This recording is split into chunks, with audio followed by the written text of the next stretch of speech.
Ahab, the courageous judge, one sent by God to free the children of Israel from 18 years of bondage under the ruling of the tyrant king of Moab, Eglon.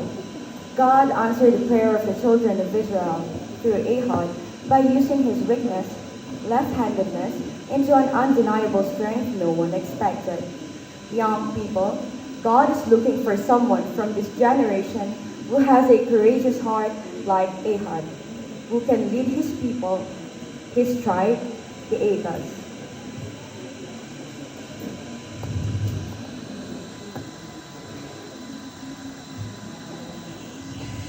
Noon, wala na akong nakikitang mga kabataan, mga member ng simbahan, na tumutugon sa panawagan. Tumawag po kayo, Panginoon, sa matinding pangangailangan ng simbahan ito. Panginoon, kahit isa. Amen.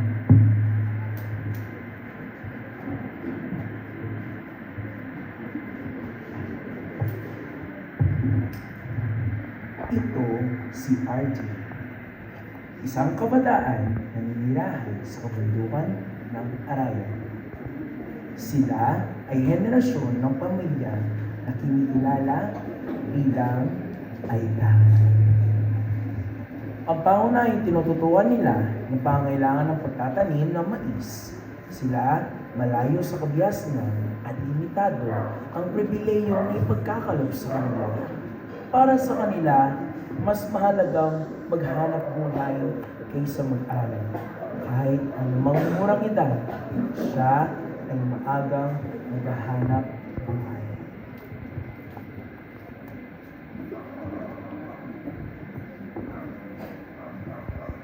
Kaibigan, mukhang busy po tayo ah. Meron ka bang oras para mapakinggan ang salita ng Panginoon? Sorry po na. Ako, alam ko po na busy po kayo, pero kahit kaunting oras lamang, dahil alam ko namang mahal yung Panginoon, tama po ba? Sige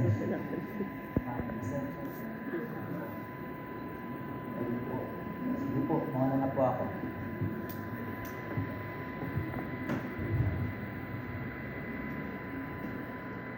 Sa pagtityaga ng lingkod ng Diyos, dumating ang panahon na naintindihan na ni RJ ang mensahe ng kaligtasan at nagsimula ng manambahan. Sa kanyang pagpapatuloy ay lumago siya sa kanyang pananampalataya.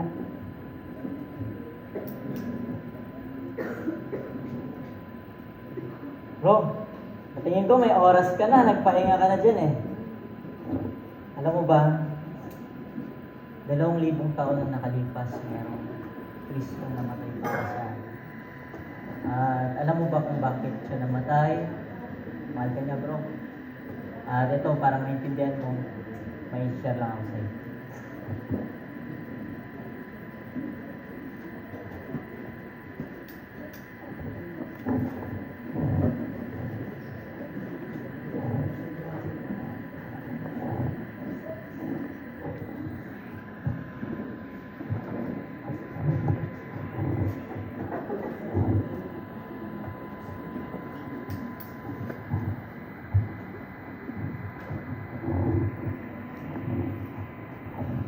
Brother RJ! Oh! Nadatnan ka na naman! Ano? Kamusta ka na? Alam mo ba, sakto-sakto nakita kita, pinag-break talaga kita eh. Bukas, meron tayong sarili sa church. Pwede kang sumama? Pag-iisipan. Oo, huwag mo nang pag-isipan. Dapat sumama ka na. Napakalaga ng araw ng Panginoon, huwag natin pabayaan. No? Kita bukas ha.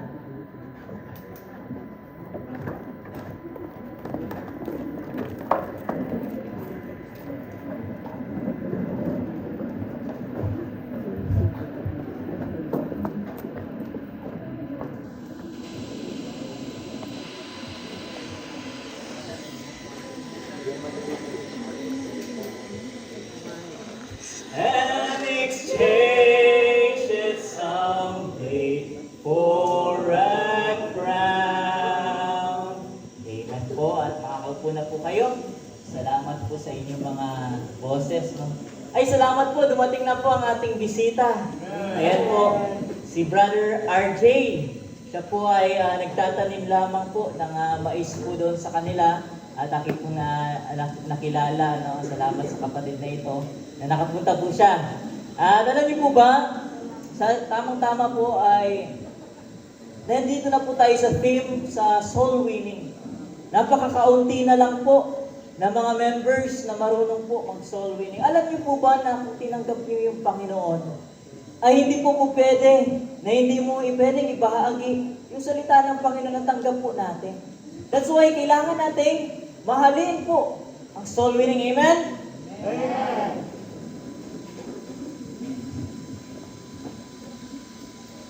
Magsosoul winning ako para sa Panginoon. Dahil sa tuluyang pakikilahok sa gawain at pakikinig ng salita ng Diyos, nagkaroon ng malalim na habag si RJ para sa kanyang mga kamag-anak at sa kanyang pagsusol winning.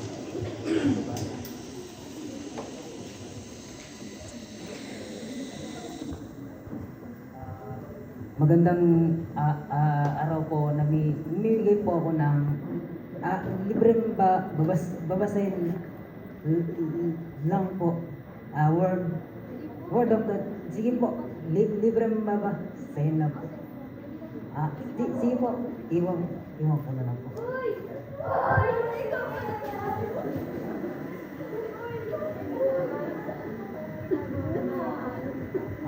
Magandang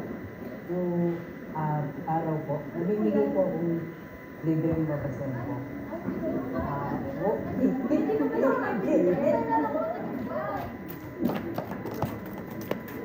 Magandang araw mga brad. Alam niyo ba na may namatay sa inyo? Sino nga po siya?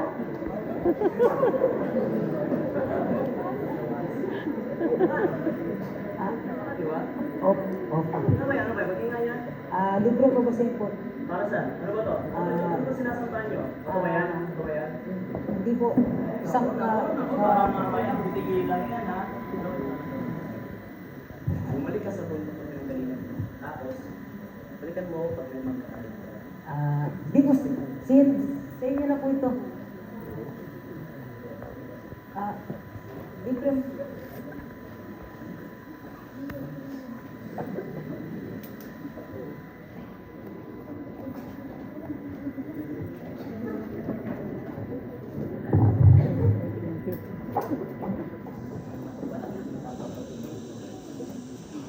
Napakalaking blessing magkaroon ng member na ganito kasipag. Alam ko, magiging blessing sa church. I-invite ko siya na mag-testimony sa church.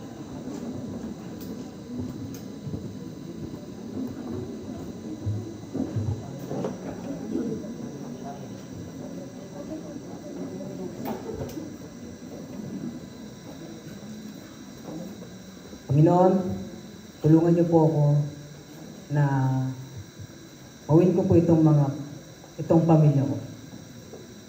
Bigyan niyo po ako ng wisdom, Panginoon.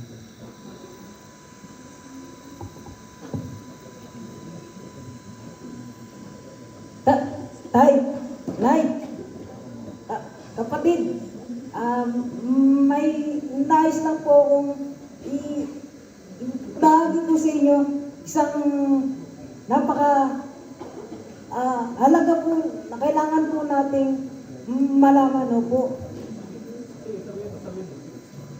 Ito po is salita po siya ng Diyos na dapat po nating malaman.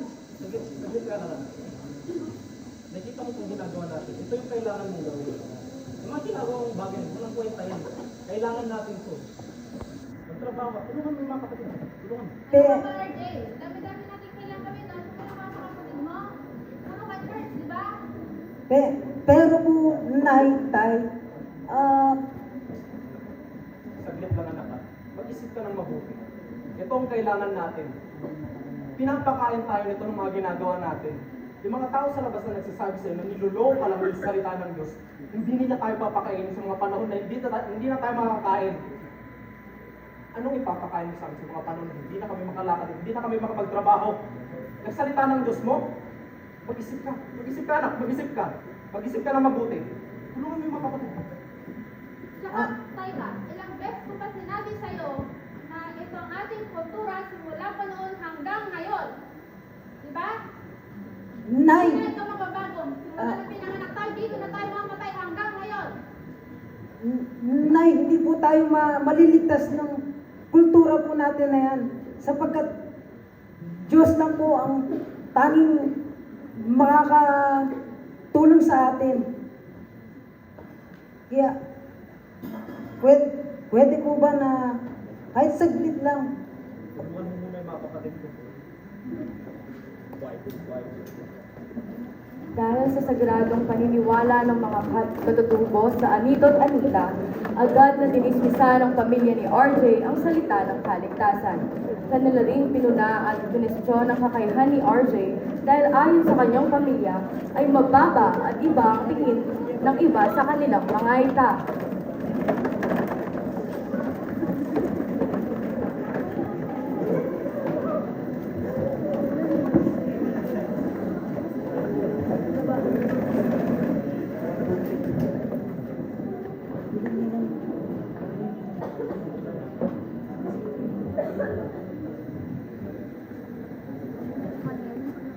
Nakita ko ang pag-soul winning ni RJ.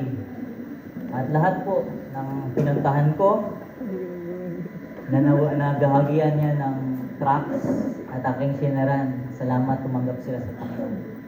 Ngayon, service na natin. Asa na ba yung mga member natin?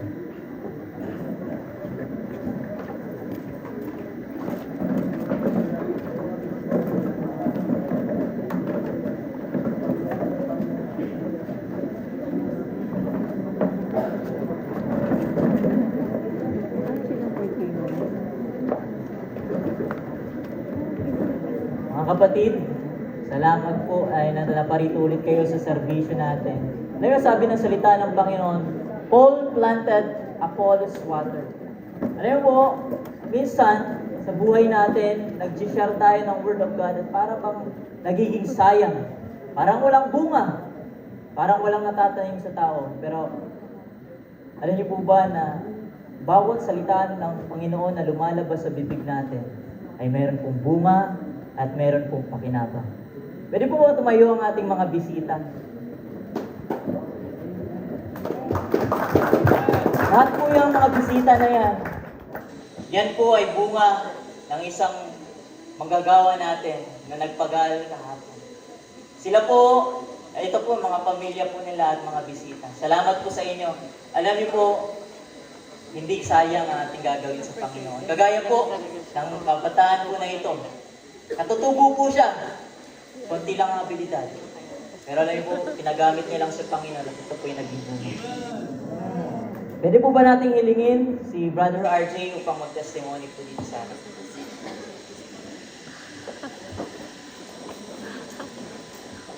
Unang-una po sa lahat, nagpapasalamat po ako sa Panginoon, no, na dati hindi ko naman po alam na mapupunta po ako sa isang ganito, isa po ako sa bahagi ng gawain ng Panginoon. Isang bata po na utal-utal, ganyan din na walang pinag-aralan.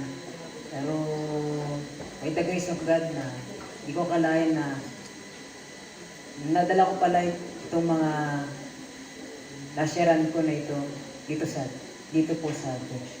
Kaya alam ko rin po na sa bawat isa dito is kung kaya ko, kaya nyo rin po. Ang kahinaan, hadlang at panghahatol ay hindi pa rin pawawala. Ngunit hindi siya ang henerasyon na tatalikod na lamang. Siya ay ang henerasyon na sa kabila ng pagsubok at hamon, lakas ng loob na bigay ng Panginoon ang kanyang pag-asa. Kabataan, hindi tinatawag ng Panginoon ng magaling, kundi yung may pusong willing na gamitin sa gawain. Hindi katalinuhan o kabihasaan, kundi katapangan kabila ng kahinaan. Ikaw, handa ka bang maging tugon sa panalangin o mananatiling di kagamit-gamit sa gawain?